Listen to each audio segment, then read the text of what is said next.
오늘 저희가 함께 파헤쳐볼 내용은 다이어트는 운동 1할, 식사 9할이라는 책 일부인데요. 네. 제목부터가 상당히 도발적이죠. 네, 그렇죠. 살을 빼려면 운동보다 식단이 9배나 중요하다니. 많은 분들이 좀 의아하게 생각하실 수도 있을 것 같아요. 네, 평소에 우리가 알던 다이어트 상식이랑은 좀 다른 이야기 같기도 하고요.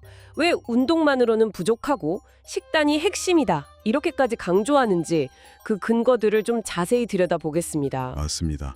이게 운동의 중요성을 아예 무시하는 건 아니고요. 다만 다이어트 성공의 무게중심이 어디에 있느냐 이걸 따져보자는 거죠. 왜 식단 관리가 압도적으로 중요한지 그 근거들을 하나씩 짚어보겠습니다. 좋습니다. 그럼 첫 번째 핵심, 왜 운동만으로는 살 빼기가 생각보다 어려울까요? 저도 열심히 땀 흘리는데 체중계 숫자는 그대로일 때가 많거든요. 네, 많은 분들이 공감하실 텐데요. 첫째는 운동으로 태우는 칼로리가 생각보다 그렇게 많지가 않다는 거예요. 아, 그래요? 네, 예를 들어서 체중 50kg인 분이 30분 정도 달린다 해도 한 200kcal 정도 소모되거든요.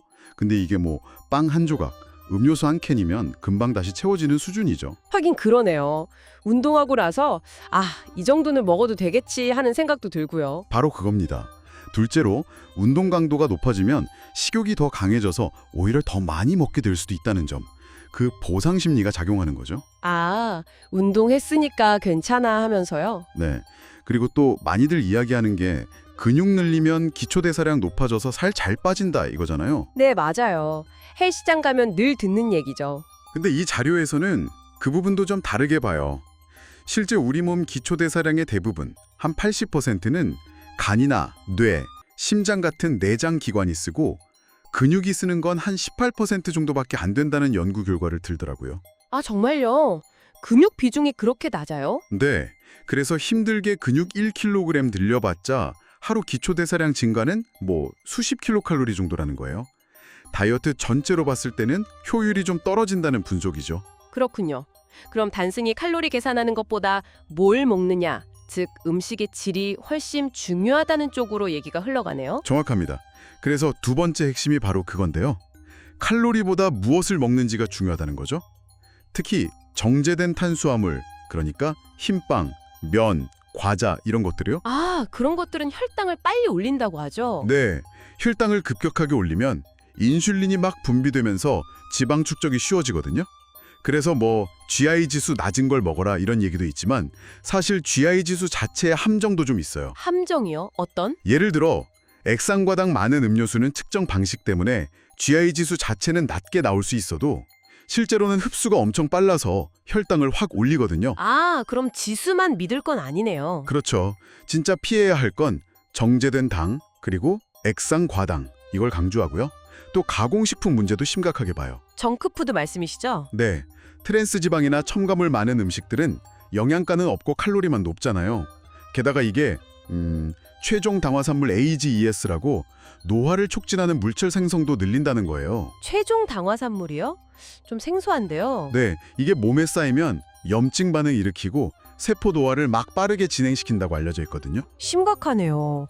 근데 더 놀라운 건 제로 칼로리 음료 있잖아요. 이것도 안심할 게 아니라면서요. 맞아요. 그 인공 감미료가 장기적으로는 오히려 더 강한 단맛을 찾게 만들어서 비만 위험을 높일 수 있다는 연구 결과들도 있더라고요. 와, 칼로리가 전부가 아니네요, 정말. 그럼 지방은 어떤가요? 지방은 무조건 피해야 하는 거 아니었어요? 그게 바로 세 번째 핵심, 지방에 대한 오해와 진실인데요. 지방도 다 같은 지방이 아니라는 거죠. 우리 몸에 꼭 필요한 역할도 하고요. 필요한 역할이라면? 네, 세포막 구성이나 호르몬 생성에 필수적이거든요. 중요한 건 어떤 지방을 먹느냐 하는 거예요. 포화 지방이나 트랜스 지방, 그리고 우리가 너무 많이 먹는 오메가3 지방산. 오메가3요? 그건 어디에 많죠? 대부분의 식물성 식용유나 튀김 음식에 많아요. 이런 것들은 과하면 몸에 염증을 일으키고 살이 잘 안 빠지는 체질로 만들 수 있다는 거죠. 그럼 좋은 지방은 뭐마요? 챙겨 먹어야 하는 지방도 있다고요? 왜? 바로 오메가3 지방산입니다. 등푸른 생선이나 들기름, 아마씨유, 견과류 같은 데 많은데요. 이건 오히려 염증을 줄여주고 혈액순환도 돕고 식욕 조절 호르몬인 렙틴 반응성도 좋게 해줄 수 있다고 해요. 그럼 무조건 지방을 피할 게 아니라 나쁜 지방은 줄이고 좋은 지방은 늘리는 그런 균형이 중요하겠네요. 정확합니다. 지방의 질적 균형을 맞추는 전략이 필요하다는 거죠. 그렇군요.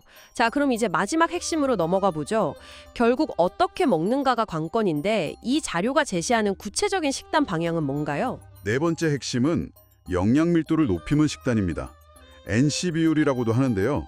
칼로리는 낮으면서 비타민이나 미네랄 같은 영양소는 풍부한 그런 자연식품 위주로 먹으라는 거죠. 예를 들면 어떤 것들이 있을까요? 현미 같은 통곡물, 녹황색 채소들, 해조류, 콩류, 씨앗류, 작은 생선이나 버섯 같은 것들이요. 아, 가공식품 대신에요? 네, 가공식품은 최대한 줄이고 식품 살 때 원재료명 확인하는 습관이 중요하다고 강조해요. 뭐가 들어가는지 좀 따져보라는 거죠. 가격이 좀 비싸더라도 첨가물 적고 질 좋은 걸로 먹으라는 조언도 있었죠? 네, 그게 장기적으로는 더 효과적이라는 거예요. 맛있는 음식을 좋은 재료로 만든 걸 적당량 즐기는 거죠. 억지로 참는 게 아니라요. 이 자료의 핵심 메시지는 다이어트가 뭘 더 하는 게 아니라 몸에 안 좋은 걸 빼는 것에서 시작해야 한다는 겁니다. 네, 오늘 다이어트는 식사 9할이라는 주장을 깊이 파고들어 봤는데요. 확실히 운동도 중요하지만 우리가 매일 먹는 음식의 질이 체중 감량과 건강에 정말 결정적인 영향을 미친다는 걸 다시 한번 생각하게 되네요. 맞습니다. 오늘 이야기 나눈 것들을 바탕으로 여러분의 식탁을 한번 점검해 보시면 어떨까 싶어요. 운동 시간을 얼마나 늘려야 하지? 이 고민 전에 오늘 내 식단에서 가공식품 하나를 좀 더 영양가 있는 자연식품으로 바꿔볼까? 이렇게 질문을 바꿔보는 거죠.